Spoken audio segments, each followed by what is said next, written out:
C'est scandale après scandale pour Elon Omar. Et même moi, je n'aurais pas inventé une histoire aussi absolument ridicule, même si j'avais essayé d'utiliser l'IA pour imaginer la chose la plus folle et stupide que je pourrais faire.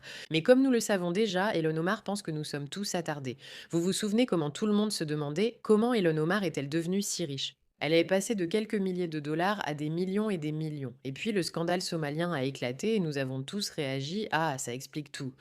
Eh bien, il s'avère qu'Elon Omar n'aime pas qu'on pense ainsi. Regardez ce qu'elle prétend maintenant. Comme je l'ai dit, elle nous prend tous pour des attardés. La représentante Elon Omar a déposé des documents au Congrès indiquant que sa fortune se situait entre 6 millions et 30 millions de dollars. Maintenant, elle dit que c'était en fait une erreur et que sa fortune se situe en réalité entre 18 000 et 95 000 dollars. C'est une sacrée différence. Elle affirme que c'était une erreur comptable, mes amis. Une erreur comptable qui a confondu 30 millions de dollars avec 18 000 dollars ou l'inverse. Oh là là, oh là là, oh là là, elle pense qu'on est stupide. Mais devinez quoi? Internet est en ébullition à ce sujet. Personne ne peut arrêter d'en parler parce que, mon Dieu, c'est incroyable. À quel point penses-tu vraiment que les gens sont stupides? Tu as mal rempli ta déclaration d'impôt. Au lieu de dire que tu vaux 95 000 dollars, tu as dit que tu vaux 30 millions de dollars. Et c'est une erreur. Je veux dire, bon sang, ma chère, est-ce que personne ne t'a appris à mieux mentir en Somalie? Quelle honte. Voyons voir. La députée Ilhan Omar insiste sur le fait qu'elle n'est pas multimillionnaire.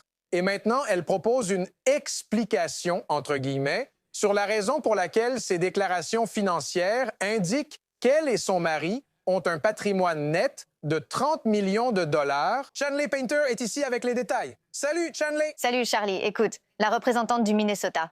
Elle insiste sur le fait qu'elle n'est pas millionnaire après que ses déclarations de revenus ont provoqué une onde de choc au Capitole et des appels du président à une enquête pour fraude. La représentante Ilhan Omar affirme désormais que les chiffres initiaux de la déclaration de mai dernier étaient totalement faux, alors que ceux-ci indiquaient un patrimoine net pouvant atteindre 30 millions de dollars. Mais maintenant, une déclaration modifiée montre des avoirs partagés avec son mari d'à peine 95 000 dollars. Une porte-parole a déclaré, je cite, La déclaration modifiée confirme ce que nous avons toujours dit. La députée n'est pas millionnaire. Eh bien, la déclaration initiale signifiait le contraire. I um Vraiment. Vraiment? Tu veux dire que, en tant que gouverneur, tu sais ça? Littéralement, ton mandat, comme ta position dépend de ta déclaration? Tu n'as pas pu trouver une comptable qui connaît la différence entre 30 millions de dollars et 96 000 ou 98 000 dollars? Tu es sûr que c'est vrai? Tu n'as tout simplement pas réussi à comprendre. Je veux dire, regarde, ce type dit ce que tout le monde ressent. Ils sont touchés par ces démocrates qui ont laissé les fraudeurs faire la loi dans mon État.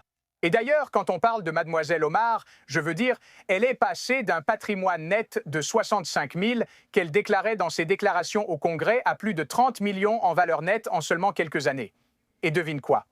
Maintenant, elle sort et dit « Oh, c'était une erreur dans nos déclarations. J'ai juste jeté un coup d'œil rapide et je l'ai raté. » Tu sais, son comptable et cette fille devraient être virés. Elle ne mérite pas d'être au Congrès. Franchement, si l'on découvre qu'elle est personnellement impliquée dans cette fraude, qu'elle en a profité, même par ses actions de promotion ou en essayant de résister aux enquêtes, elle devrait être tenue pleinement responsable. Bien sûr, elle doit être tenue responsable. Tout le monde le sait, mais elle est tellement somalienne. Non, elle pense pouvoir s'en tirer. Oh non, ils voient ce que la fraude. Supprimez tout, dites que je suis fauchée.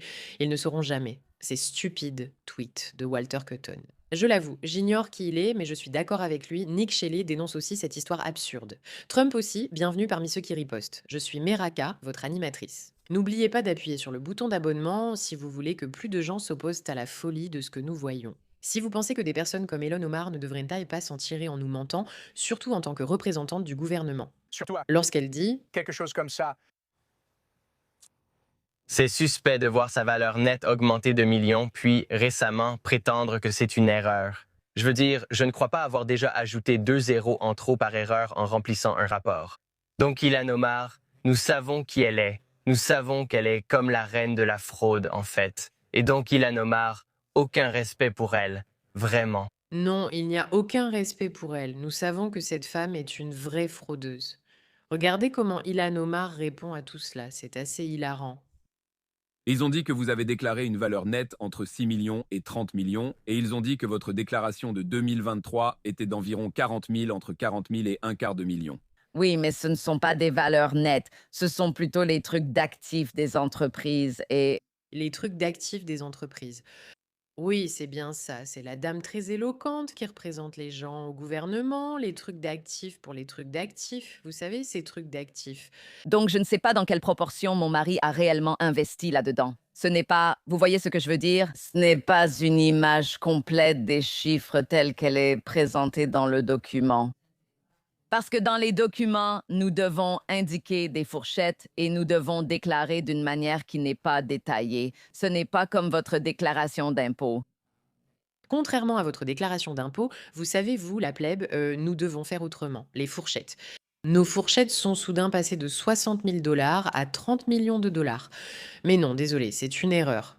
Maintenant, les gens commencent à s'y intéresser, ce que nous ne voulons pas. Faisons semblant que c'est passé à 90 000 dollars, 90 000 dollars, 90 millions. Est-ce qu'il y a une différence? Est-ce qu'ils vont s'en rendre compte? Ils ne s'en rendront probablement pas compte. Ils n'ont pas remarqué que des milliards de dollars avaient disparu. On pourrait tout faire passer. Et mon frère, tu veux coucher avec moi? Tu le soumets pour que ce soit visible dans le dossier public. C'est une forte hausse, donc il est compréhensible que les gens s'interrogent. Mais je suis presque sûre que ça sera corrigé à un moment donné quand ces fourchettes seront examinées. Ils ont dit que tu le déclares. Je suis presque sûre que ça sera ajusté quand ces fourchettes seront examinées. Écoute, on sait tous que c'est une fraudeuse. Trump sait que c'est une fraudeuse. Tout le monde sait que c'est une fraudeuse. Écoutons ce qu'il avait à dire. Tu sais, notre pays est à un point de bascule. On pourrait mal tourner. Nous sommes à un point de bascule. Je ne sais pas si ça dérange, mais on peut aller dans un sens ou l'autre. On ira dans la mauvaise direction si on continue à laisser entrer des ordures dans notre pays. Elon Omar, c'est une ordure. C'est une ordure. Ses amis sont des ordures. Ce sont des gens qui travaillent. Ce sont des gens qui disent « Allons-y, allez, rendons cet endroit formidable ». Ce sont des gens qui ne font que se plaindre. Ils se plaignent, et d'où ils viennent, ils n'ont rien obtenu. Tu sais, ils viennent du paradis et ils disent que ce n'est pas le paradis. Mais quand ils viennent de l'enfer, Je veux dire, il l'est, mais je ne comprends pas ce que c'est. En fait, je comprends les gens qui viennent avec ces opinions anti-américaines. Voici une recette pour réussir, les gars. Si tu regardes ça et que tu te dis, Ira, comment réussir dans la vie? Je vais te dire une chose. Ne sois pas un râleur, sois quelqu'un qui agit. Tu peux toujours regarder autour de toi, voir que tout est vraiment nul et rester à te morfondre dans la boue de cette situation horrible. Ou alors tu peux dire non, je ne vais pas faire ça. Et ce qu'il y a avec le fait d'être américaine, le fait d'être occidentale, c'est qu'on te donne tellement d'opportunités si tu ouvres simplement les yeux. Même Ilan Omar, une escroc somalienne, peut valoir 30 millions de dollars mentir à ce sujet, penser qu'elle peut s'en sortir et rester au gouvernement. Et toi aussi, tu peux le faire. Ces gens sont là pour démoraliser et détester. L'Amérique, ben, c'est ce qu'il y a de pire. Je n'arrive pas à croire qu'ils font ça juste pour gagner en mobilité et comme se donner un grand défi. Ne tombe pas dans le piège. De toute façon, il est vraiment temps pour Ilan Omar de partir. Elle doit être écartée, quoi d'autre? Le mensonge sur les visas pour elle avec son histoire de mari-frère, la fraude au sein de la communauté somalienne que Nick Shelley a révélée, ainsi que beaucoup d'autres. C'est l'erreur comptable. Je veux dire, voyons. Ça devrait être un scandale de comptabilité. Non, personne ne pense ça. Pour l'amour de Dieu, ce n'est pas possible. Ce n'est pas possible. Il n'y a aucune chance que ce soit une histoire vraie. Je parierais. Je devrais le savoir.